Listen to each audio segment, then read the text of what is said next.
Баршаңызға сәлем. Бүгінгі сабақта орыс тілінде сөйлемнің негізгі құрылымына тоқталамыз.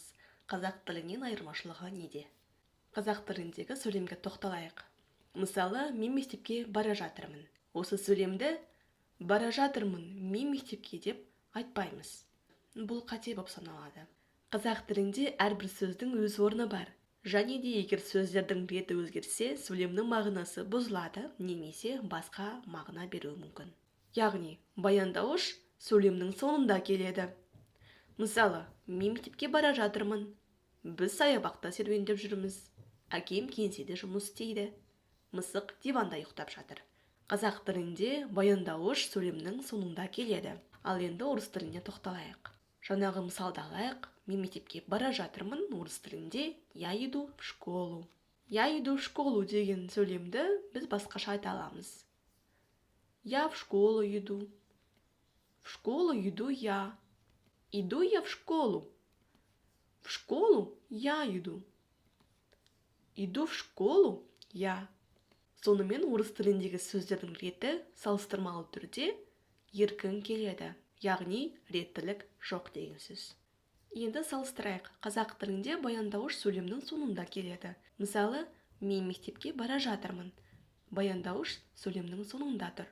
Орыс тілінде баяндауыш кез келген жерде болуы мүмкін. Мысалы, я иду в школу сөйлемнің ортасында. В школу я иду сөйлемнің соңында. Иду я в школу сөйлемнің басында. Яғни айырмашылығы қазақ тілінде баяндауыш сөйлемнің соңында келсе, орыс тілінде реттілігі жоқ. Қазақ тілінде сөйлемнің негізгі құрылымы бұл бастауыш, толықтауыш, анықтауыш, пысықтауыш, баяндауыш. Баяндауыш сөйлемнің соңында. Мысалы, мен бүгін қызыл көлік сатып алдым. Мен бастауыш, бүгін пысықтауыш, қызыл анықтауыш, көлік толықтауыш. Және сатып алдым бұл баяндауыш. Орыс тілінде де негізгі құрылымы бұл бастауыш, баяндауыш, толықтауыш, анықтауыш, пысықтауыш. Мысалы, я купила красную машину сегодня.